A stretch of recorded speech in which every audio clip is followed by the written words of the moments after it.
Hey folks, Tim Miller here, and I wanted to talk to you about some of the recent stuff going on. I apologize. I've been just training all over the country. I'm noticing every organization, every person is sensing that things are getting so much more tense in our country. The recent events in the Middle East, obviously with Iran attacking Israel open, first time ever, those are all things, folks, that should concern us. I want to take a look at this recent targeting, and I am really focusing on targeting of churches. I'm hearing a lot of things on YouTube about tricks, trades, people saying what you need to do to prevent terrorism in your church. I just as a little bit of history, I was assigned as an agent after 9/11 to the Department of Homeland Security. I sat on the National Joint Terrorism Task Force. I saw all the intelligence. And I will tell you this, folks, what I'm hearing now is infinitely more than what we were hearing back then. So it's not a question of if our churches are in trouble or in the crosshairs. It's a question of how these attacks are going to play out. Remember that synagogues and churches are the ideological center of the hatred towards America, towards Israel. And so that's not going to go away. But let's listen to what Director Wray said just a few days ago, because I think it's very You are looking important. live right now at Capitol Hill, where today the head of the FBI, Christopher Wray, testified in the House. And the head of the FBI outlined his biggest worry. Our most immediate concern has been that individuals or small groups will draw some kind of twisted inspiration from the events in the Middle East to carry out attacks here at home.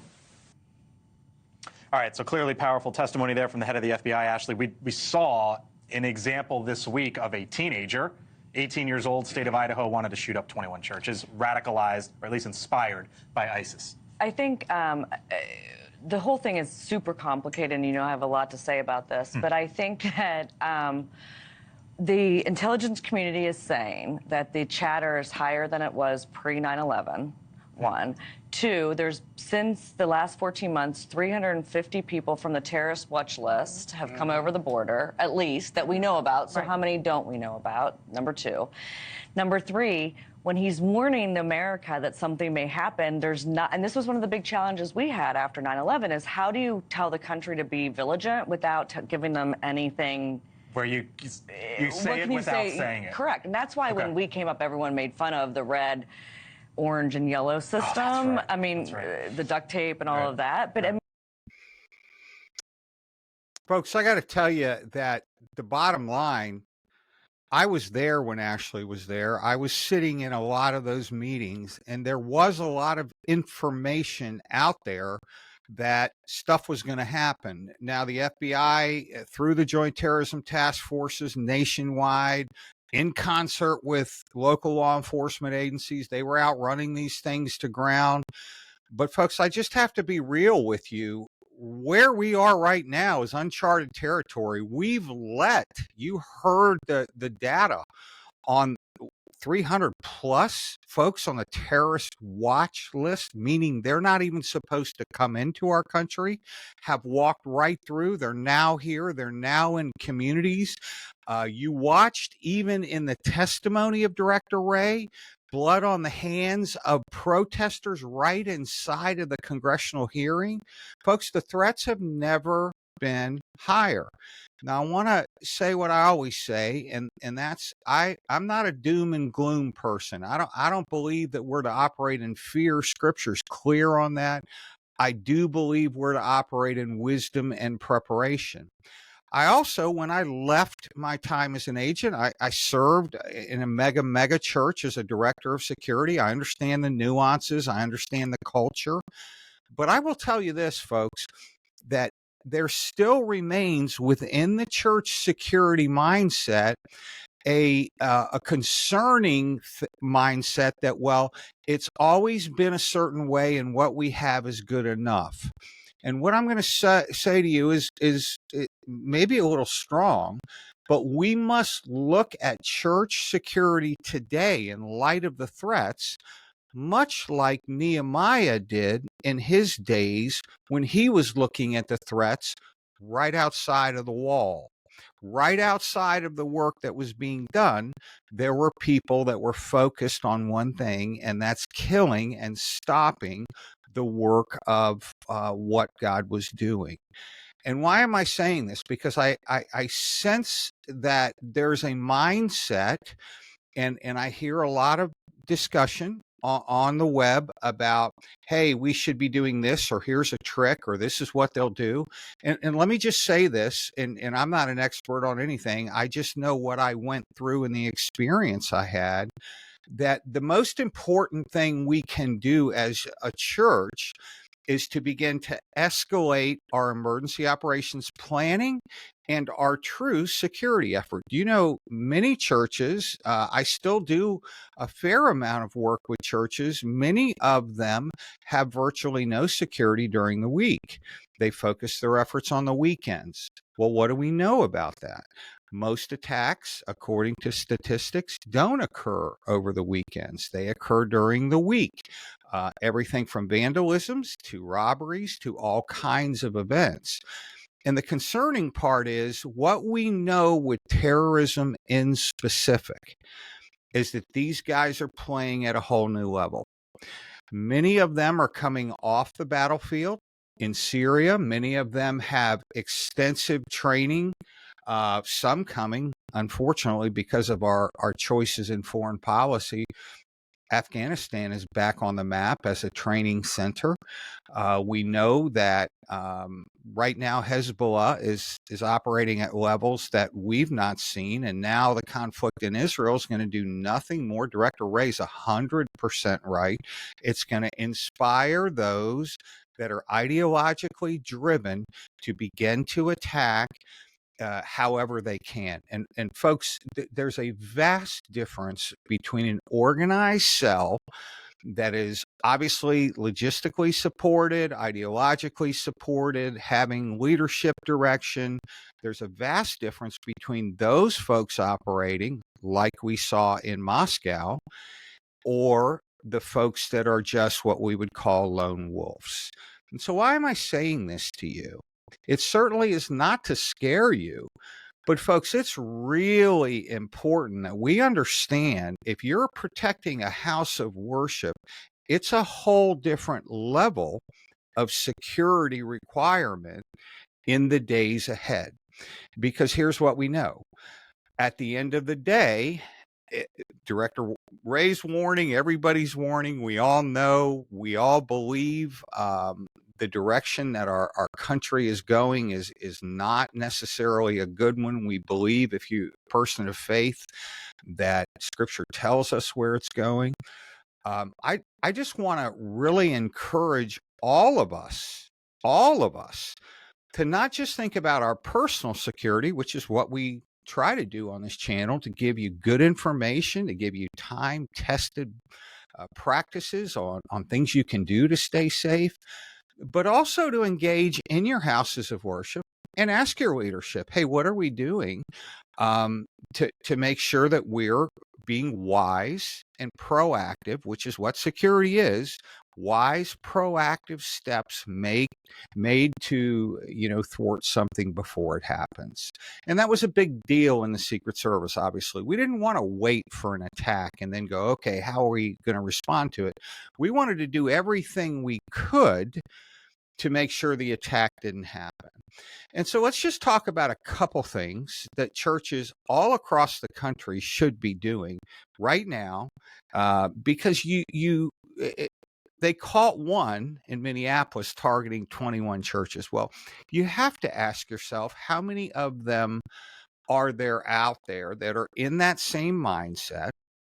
And quite frankly, when he was arrested, did they say, oh, wow, we got to go because he couldn't do it, we can do it? And that's called, there's a sympathetic type of response. We see it with school shooters, where if somebody does something, and there's always other folks that have, sick thinking that want to either do it or top it. And unfortunately, the copycats become a problem. So I really want to encourage you, in these times, that now is the time for wisdom and preparation. You hear me say that a lot on this channel. That's why I try to give you practical advice. That's why we look at incidents. We look at before, during, and after. How do we develop the skills that we need to stay safe? And so, folks, as you look at a focused targeting of churches, you have to look at what are we doing now, right now? What's the new level of threat, and how do we address that new level of threat so that we're more prepared? And obviously, if you've ever heard me talk about anything church security related, I focus on three basic things. The if you have three legs of the stool, so to speak, and you're diligent and you're humble and you're learning and training, then you're likely going to have a comprehensive program that can really come together. And this is not just for mega churches, this is for small churches, and that's the team. Who's on your team? And I'm not talking SWAT. I'm not talking, well, we have all these folks. That's great if people have experience.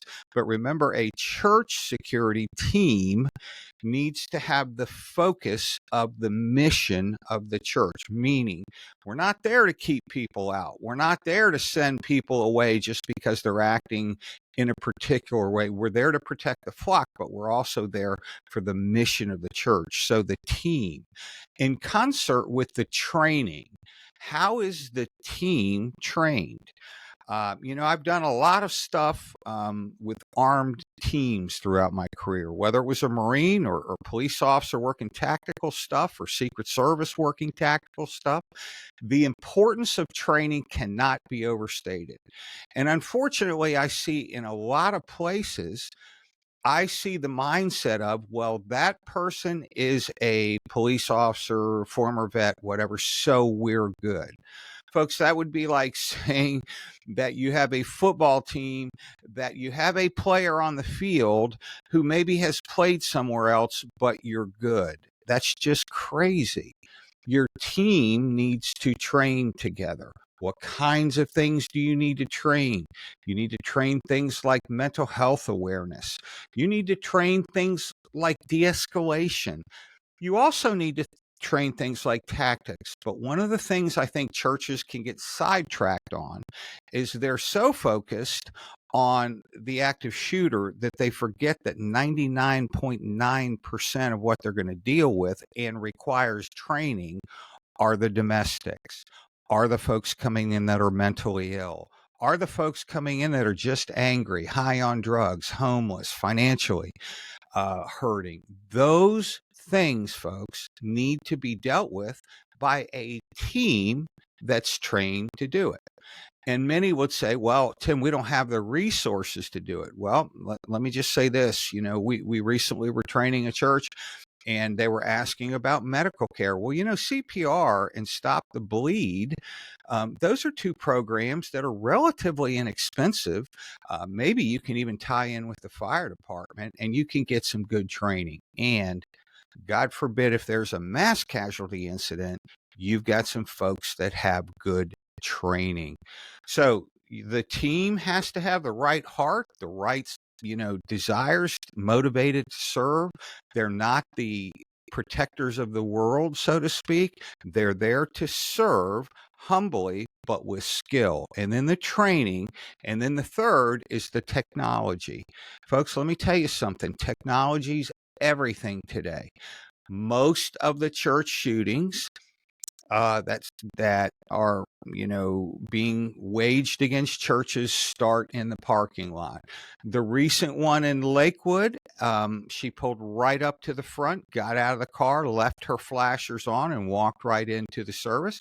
Could that have drawn attention if somebody was out there paying attention? Could there have been an opportunity for an intervention? Absolutely. But unfortunately, she made it into the lobby, and that's where the shooting began. And unfortunately, it was a very violent scene because, again, the team training and technology were not pulled together. And so, folks, I hope this is helpful for us as we face these growing threats to consider that, terrorism is here. There's no question we're going to start seeing those attacks.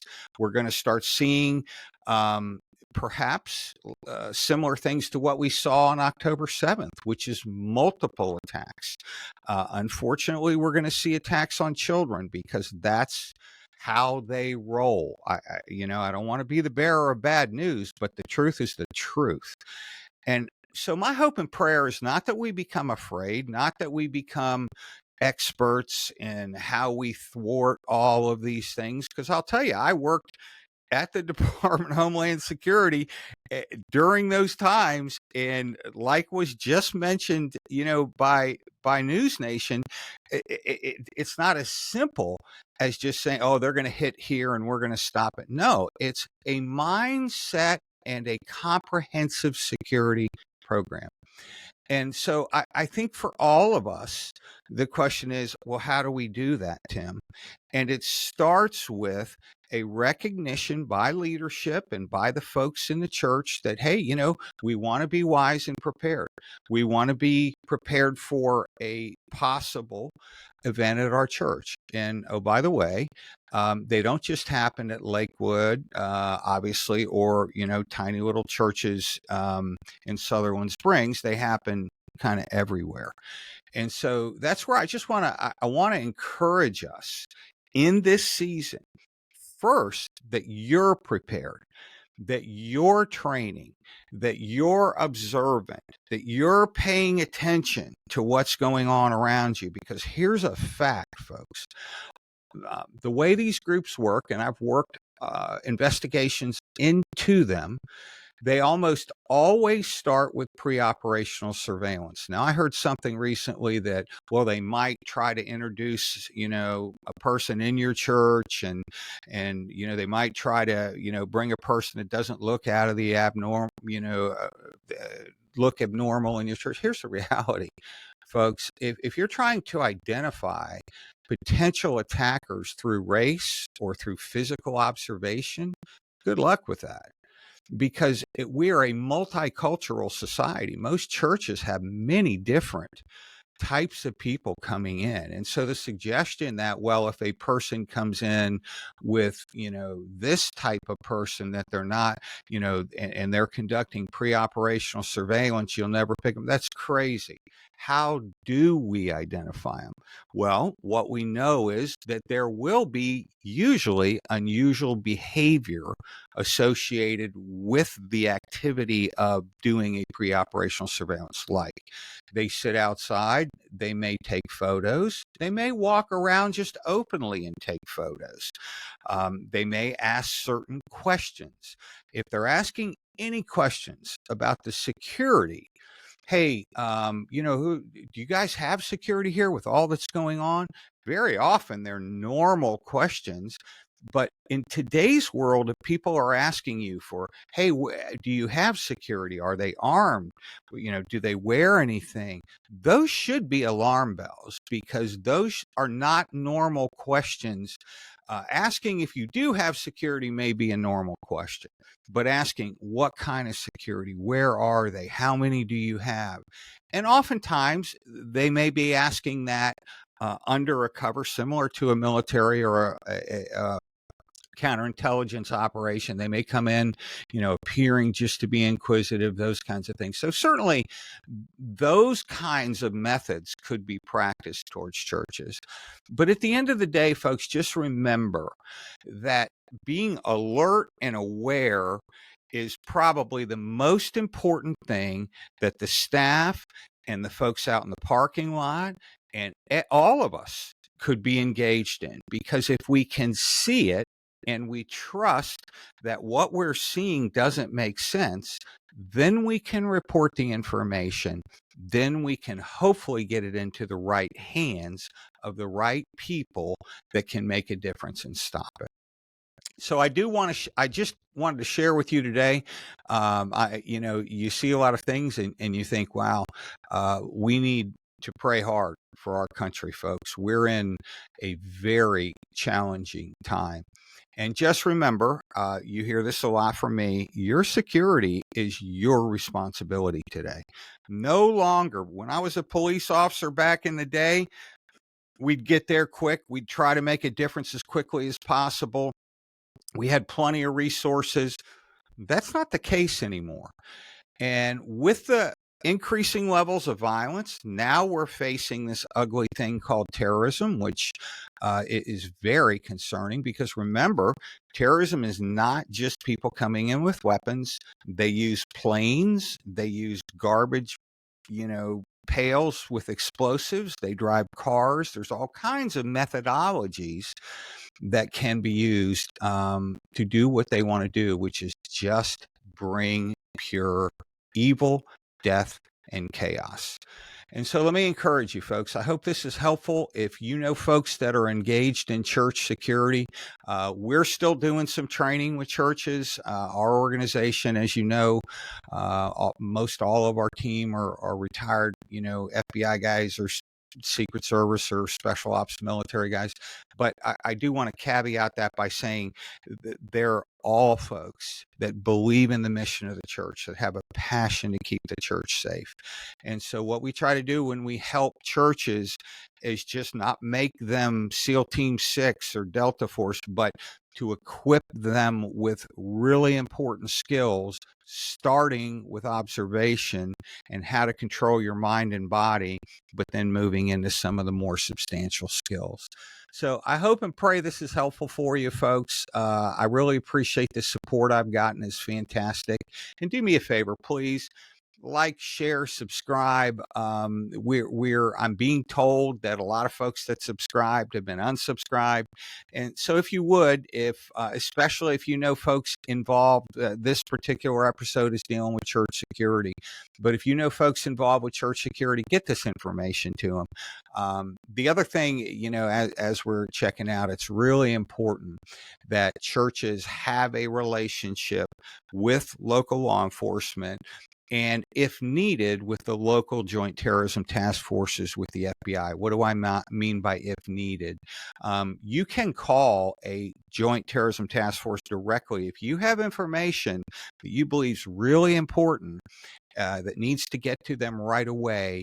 You can reach out to the Joint Terrorism Task Forces. Most local law enforcement officers would recommend that you come to them. I agree with that. Let them vet it.